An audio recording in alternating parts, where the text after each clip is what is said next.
My aunt convinced the family I was a thief, making me return all my birthday gifts and miss every holiday. When she lost her life savings in a scam and needed money, I showed her my bank account and reminded her why I never share. Looking back, I should have noticed something was off when Aunt Eva insisted on hosting my 16th birthday party at her house. She'd never shown much interest in my celebrations before, but suddenly she was all about making it special and memorable. Well, she definitely succeeded in making it memorable, just not in the way anyone expected. I'm Luca, now 25, and this is the story of how my aunt systematically destroyed my relationship with most of my extended family, starting with what should have been one of the best days of my teenage years. The party itself started normally enough. My parents Austin and Sophie were there along with my cousins and a few other relatives. Aunt Eva had decorated her house with an almost obsessive attention to detail. Everything had to be just perfect, as she kept saying. At the time, I thought she was just being nice, trying to make up for years of being distant. How naive I was. The gift opening ceremony was actually pretty great. I got some amazing presents. A new gaming console from my parents, some expensive headphones I'd been wanting forever, gift cards, and even a sleek watch from my uncle. Aunt Eva kept hovering around, documenting everything with her phone, insisting on taking pictures of each gift and making notes of who gave what. Again, I thought she was just being thorough for thank you cards or something. The weird vibes started during dinner. Aunt Eva kept disappearing upstairs for short periods, coming back looking increasingly agitated. She barely touched her food, which was unusual for her since she normally loves showing off her cooking. My cousin Everly noticed too. I caught her giving me confused looks across the table. Everything fell apart about an hour after dinner. Aunt Eva suddenly burst into the living room where we were all hanging out, her face red and her hands shaking.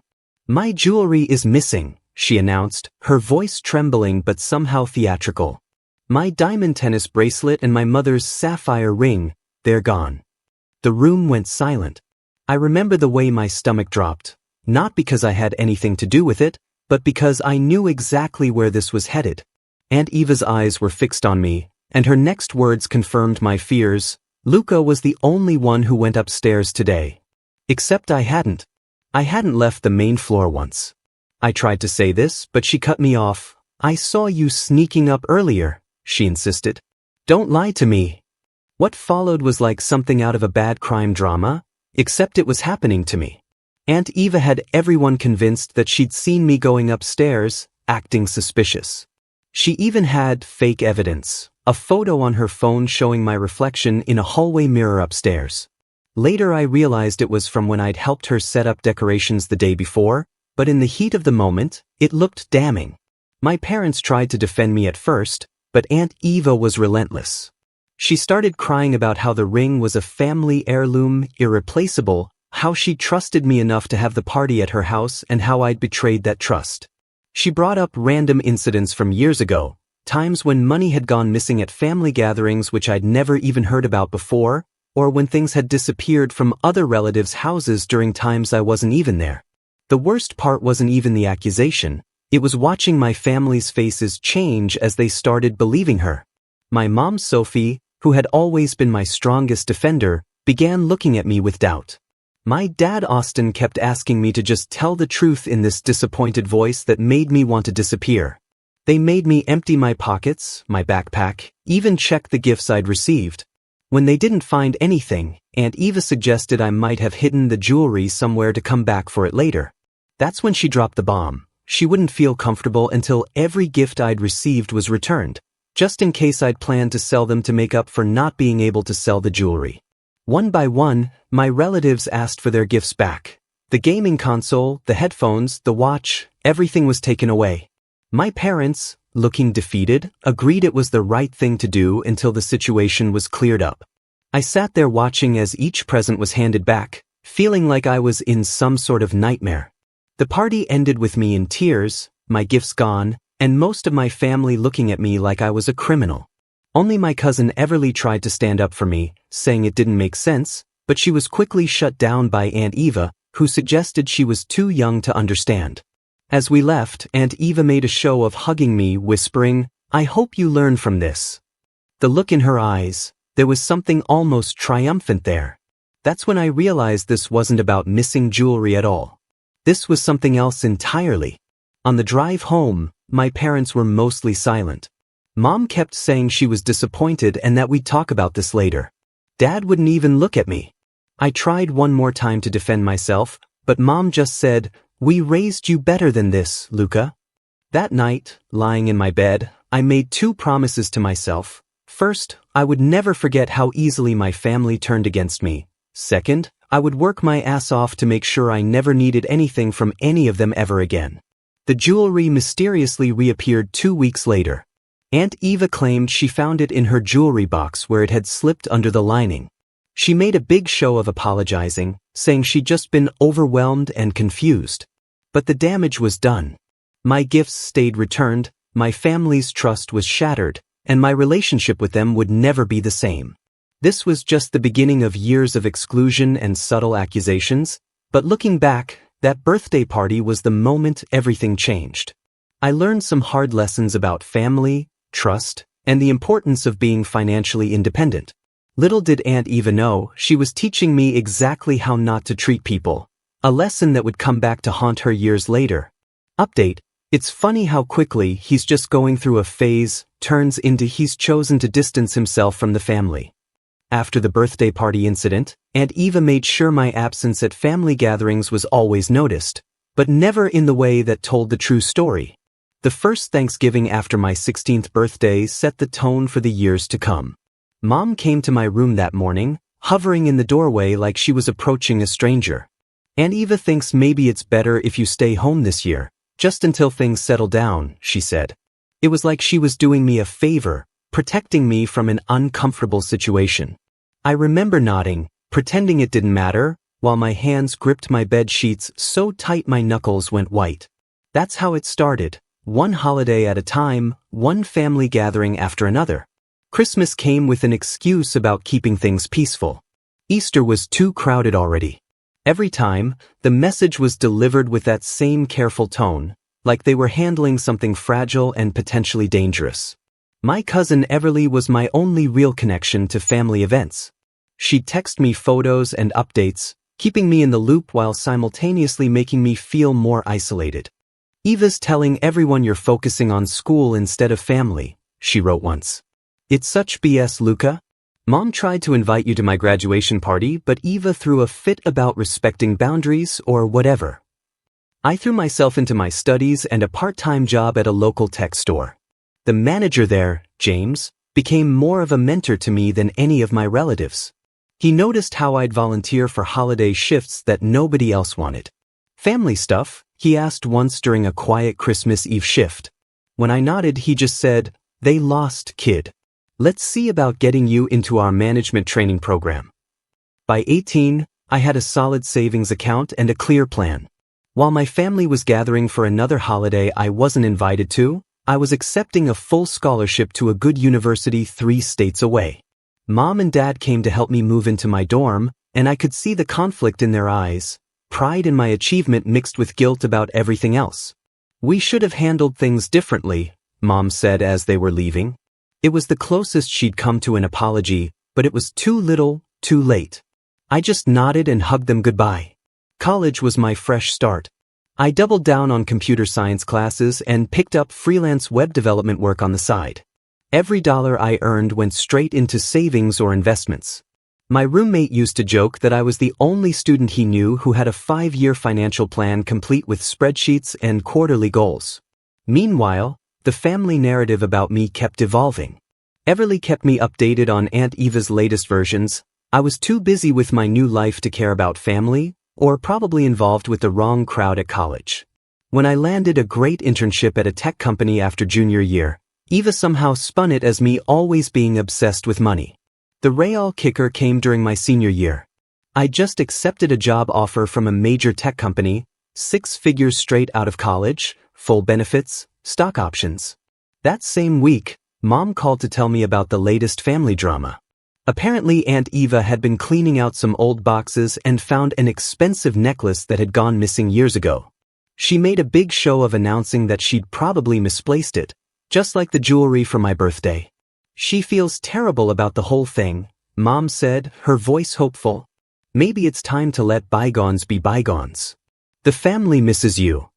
I remember standing in my dorm room, looking at my bank account on my laptop screen. Healthy savings, solid investments, and a future that I built entirely on my own. That's nice, I said. I'm glad she found her necklace. Listen, Mom, I've got a study group meeting to get to. The years after graduation were a steady climb. I moved into a nice apartment, started making a name for myself in the tech industry, and watched my savings grow. Every holiday invitation that came, they started coming once I was successful, got met with the same response. Sorry, I'm swamped with work. It wasn't even a lie. I'd purposely schedule major projects around family gatherings. Everly was the only one who really knew how well I was doing. She'd visited me a few times, seen my life firsthand. You should see Eva's face when people ask about you, she told me during her last visit. She tries to act concerned about your workaholic tendencies, but I can tell it drives her crazy that she can't control the narrative anymore. I kept detailed records of everything: bank statements, investment portfolios, performance reviews, promotions. Part of it was just good financial sense, but there was another reason, one I couldn't quite admit to myself yet. I was waiting, for what, I wasn't sure, but something told me to keep those receipts, literally and figuratively. Then last week, Everly called. Her voice had that tone, the one that meant something big was happening. You need to know about this, she said. Eva's in trouble. Big trouble. And the family, they're talking about you. I leaned back in my office chair, looking out over the city skyline from my high-rise apartment. I'm listening, I said, opening my laptop to check my latest bank statement. Something told me I was about to need it. Final update. It's amazing how quickly someone's tone can change when they need something. The text from my mom came 3 days after Everly's call. We're having a family meeting at Eva's house this Saturday. It's important that you come, Luca. Please. No excuse about keeping things peaceful this time. No carefully worded suggestion that maybe I should sit this one out. Just straight desperation wrapped in 2 sentences. I knew what it was about. Everly had filled me in on the basics. Aunt Eva had lost everything in what she called an investment opportunity. Really, it was one of those classic scams, promises of huge returns, urgent deadlines, wire transfers to overseas accounts. By the time she realized what was happening, her life savings was gone. We're talking retirement fund, house equity, everything. I showed up at Eva's house exactly on time, dressed in a crisp button-down and carrying a leather portfolio, professional, put together, successful. Everything she'd spent years telling the family I wasn't. The living room was packed. My parents, Eva and her husband, several aunts and uncles, even some cousins. Everly sat in the corner, trying to hide a knowing smile. The first thing I noticed was how small Eva looked. Gone was the commanding presence that had dominated family gatherings for years. She sat on her couch, hands fidgeting with a tissue, makeup not quite hiding the dark circles under her eyes. Luca, she said, her voice wavering, thank you for coming. I didn't know if you would. I took a seat directly across from her, setting my portfolio on the coffee table. When family needs help, you show up, isn't that what you always said?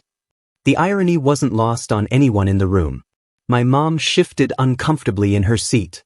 Eva launched into her story. She'd met someone online who claimed to be a successful investment manager. He showed her documentation of other clients' returns, pressed her with testimonials. She invested a little at first, saw some early returns, then went all in. Classic confidence scheme. Now she was facing foreclosure, drowning in debt. And we're family, she said, looking around the room before settling her gaze on me. And family helps family. I know things haven't been perfect between us, but I was hoping. I opened my portfolio and pulled out a stack of papers. Before we continue, I'd like to show everyone something. The first document was a bank statement from my primary savings account. The second showed my investment portfolio. The third detailed my property holdings. With each page I placed on the coffee table, the room grew quieter. That's quite impressive, Eva managed, her eyes fixed on the numbers. It is, I agreed. You know what else is impressive? How I managed to build all this despite being labeled a thief at 16, despite being excluded from family gatherings, despite having my birthday gifts taken away because of a lie. Luca, my mom started, but I held up my hand. I'm not finished. I pulled out one final document, a printed copy of an email. This arrived yesterday. It's a promotion, executive position, West Coast Division. I start next month. Eva's face had gone pale. I made mistakes, but surely you wouldn't just watch your family struggle, leave them to deal with their problems alone. Funny how that works, isn't it? The silence in the room was deafening. Years of accusations, exclusions, and whispered rumors hung in the air between us. Then I pulled out my checkbook.